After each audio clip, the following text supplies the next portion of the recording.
Why did the United States attack Libya, Iraq, Afghanistan, and Yemen? Why are U.S. operatives helping to destabilize Syria? And why is the United States government so intent on taking down Iran, in spite of the fact that Iran has not attacked any country since 1798? And what's next? What are we headed for? When you look at the current trajectory that we're on, it doesn't make any sense at all if you evaluate it based on what we're taught in school. And it doesn't make any sense if you base your worldview on the propaganda that the mainstream media tries to pass off as news. But it makes perfect sense once you know the real motives of the powers that be. In order to understand those motives, we first have to take a look at history. In 1945, the Bretton Woods Agreement established the dollar as the world reserve currency, which meant that international commodities were priced in dollars. The agreement, which gave the United States a distinct financial advantage, was made under the condition that those dollars would remain redeemable for gold at a consistent rate of $35 per ounce. The United States promised not to print very much money, but this was on the honor system, because the Federal Reserve refused to allow any audits or supervision of its printing presses. In the years leading up to 1970, expenditures in the Vietnam War made it clear to many countries that the U.S. was printing far more money than it had in gold. And in response, they began to ask for their gold back. This, of course, set off a rapid decline in the value of the dollar. The situation climaxed in 1971 when France attempted to withdraw its gold and Nixon refused. On August 15th, he made the following announcement. I have directed the Secretary of the Treasury to take the action necessary to defend the dollar against the speculators. I have directed Secretary Connally to suspend temporarily the convertibility of the dollar into gold or other reserve assets, except in amounts and conditions determined to be in the interest of monetary stability and in the best interest of the United States. This was obviously not a temporary suspension, as he claimed, but rather a permanent default. And for the rest of the world who had entrusted the United States with their gold, it was outright theft. In 1973, President Nixon asked King Faisal of Saudi Arabia to accept only US dollars as payment for oil and to invest any excess profits in US Treasury bonds, notes, and bills. In return, Nixon offered military protection for Saudi oil fields. The same offer was extended to each of the world's key oil-producing countries, and by 1975, every member of OPEC had agreed to only sell their oil in US dollars. The act of moving the dollar off of gold and tying it to foreign oil instantly forced every oil-importing country in the world to start maintaining a constant supply of Federal Reserve paper. And in order to get that paper, they would have to send real physical goods to America. This was the birth of the petrodollar. Paper went out, everything America needed came in, and the United States got very, very rich as a result. It was the largest financial con in recorded history.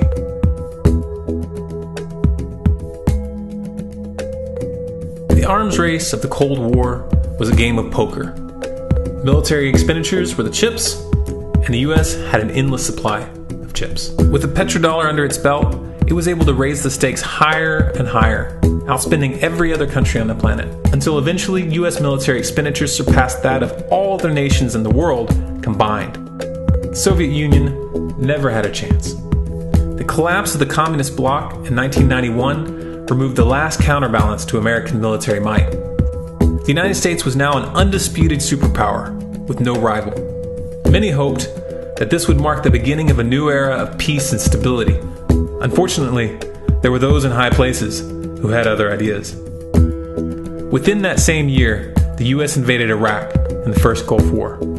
And after crushing the Iraqi military and destroying their infrastructure, including water purification plants and hospitals, crippling sanctions were imposed which prevented that infrastructure from being rebuilt. These sanctions, which were initiated by Bush Sr. and sustained throughout the entire Clinton administration, lasted for over a decade and were estimated to have killed over 500,000 children. The Clinton administration was fully aware of these figures. We have heard that 500,000 children have died. I mean, that's more children than died in Hiroshima. And you know, is the price worth it? I think this is a very hard choice, but we think the price is worth it. Miss Albright, what exactly was it that was worth killing 500,000 kids for? In November of 2000, Iraq began selling its oil exclusively in euros. This was a direct attack on the dollar and on U.S. financial dominance, and it wasn't going to be tolerated. In response, the U.S. government, with the assistance of the mainstream media, began to build up a massive propaganda campaign claiming that Iraq had weapons of mass destruction and was planning to use them. In 2003, the U.S. invaded, and once they had control of the country, oil sales were immediately switched back to dollars. This is particularly notable due to the fact that switching back to the dollar meant a 15 to 20% loss in revenue due to the euro's higher value. It doesn't make any sense at all unless you take the petrodollar into account. So I came back to see him a few weeks later, and by that time we were bombing in Afghanistan. I said, "Are we still going to war with Iraq?" And he said, "Oh, it's worse than that."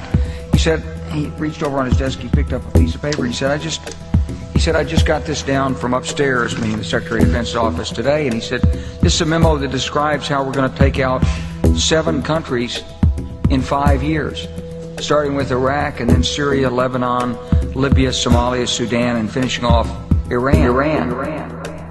Let's take a look at the events of the past decade and see if you see a pattern.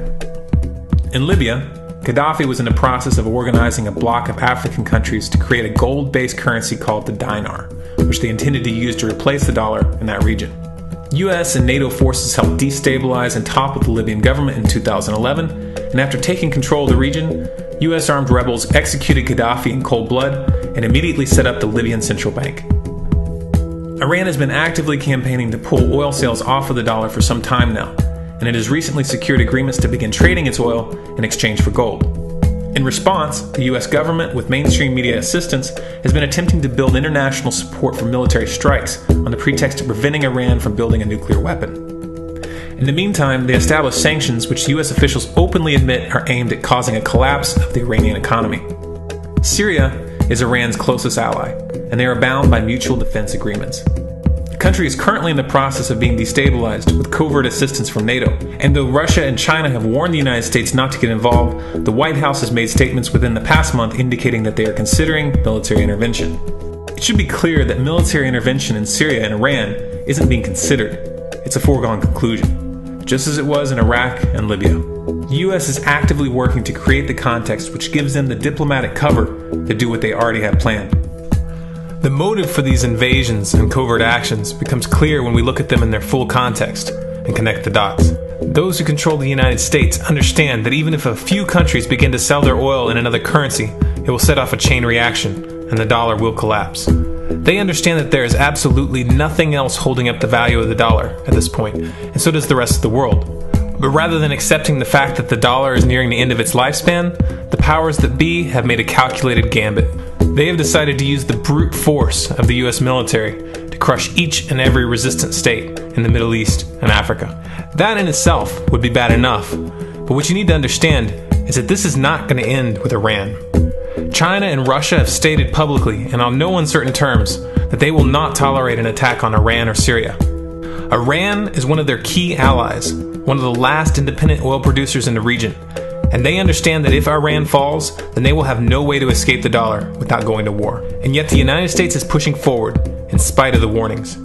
What we are witnessing here is a trajectory that leads straight to the unthinkable.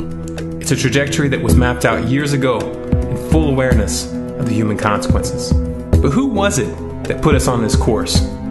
What kind of psychopath is willing to intentionally set off a global conflict that will lead to millions of deaths just to protect the value of a paper currency? It obviously isn't the president. The decision to invade Libya, Syria, and Iran was made long before Obama had risen to the national spotlight. And yet, he's carrying out his duty just like the puppets that preceded him. So who is it that pulls the strings? Often the best answer to questions like this are found by asking another question. Qui bono? Who benefits? Obviously, those who have the power to print the dollar out of thin air have the most to lose if the dollar were to fall. And since 1913, that power has been held by the Federal Reserve. The Federal Reserve is a private entity owned by a conglomerate of the most powerful banks in the world, and the men who control those banks are the ones who pull the strings. To them, this is just a game. Your life and the lives of those you love are just pawns on their chessboard. And like a spoiled 4-year-old who tips the board onto the floor when they start to lose, the powers that be are willing to start World War III to keep control of the global financial system. Remember that when these wars extend and accelerate. Remember that when your son or your neighbor's son comes back home in a flag-draped coffin. Remember that when they point the finger at the new boogeyman, because the madmen who are running this show will take this as far as you allow them to. So how much time do we have left? It's a question I hear constantly, but it's the wrong question. Asking how much time we have left is a passive posture. It's the attitude of a prisoner who's waiting to be taken out to a ditch and shot in the back of the head. What are our chances? Can we change course? Also the wrong question. The odds don't matter anymore. If you understand what we're facing, then you have a moral responsibility to do everything in your power to alter the course that we're on, regardless of the odds. It's only when you stop basing your involvement on the chances of success that success actually becomes possible. To strip the ill-begotten power from the financial elites and to bring these criminal cartels to justice will require nothing less than a revolution. The government is not going to save us. The government is completely infiltrated and corrupt to the core. Looking to them for a solution at this point is utterly naive. There are 3 stages of revolution, and they are sequential. Stage 1 is already underway. Stage 1 is the ideological resistance. In this stage, we have to actively work to wake up as many people as possible about what is happening and the direction we're headed. All revolutions originate from a shift in the mindset of the population, and no other meaningful resistance is possible without it. Success in this stage of the game can be measured by the contagion of ideas. When an idea reaches critical mass, it begins to spread on its own and seeps into all levels of society. In order to achieve that contagion, we need more people in this fight. We need more people speaking out, making videos, writing articles, getting this information onto the national and international stage. And we especially need to reach the police and the military. Stage 2 is civil disobedience, also known as nonviolent resistance. In this stage, you put your money where your mouth is, or more accurately, you withhold your money and your obedience from the government, and you do everything in your power to bring the gears of the state to a halt. Practiced in mass, this method alone is often enough to bring a regime to its knees. However, if you fail at this stage, Stage 3 is inevitable. Stage 3 is direct physical resistance. Direct physical resistance is the last resort, and it should be avoided and delayed as long as possible, and it should only be invoked after all other options have been thoroughly exhausted. There are those who talk tough and claim that they will resist when the time comes, but what those people fail to realize is that if you are inactive during the first 2 stages and save your efforts for the last resistance, then you will fail. When the Nazis were moving door to door, dragging people out of their homes in Germany, that was the time to fight back physically. But due to the lack of ideological resistance and civil disobedience leading up to that moment, even an armed uprising would have likely failed at that point. An armed uprising can only succeed if the people have established an attitude of active resistance. And active resistance is only possible after their minds have broken free from the mainstream propaganda. If you want to fight back, it's now or never. You're not going to get another chance, and the stakes are far higher than they were in Nazi Germany.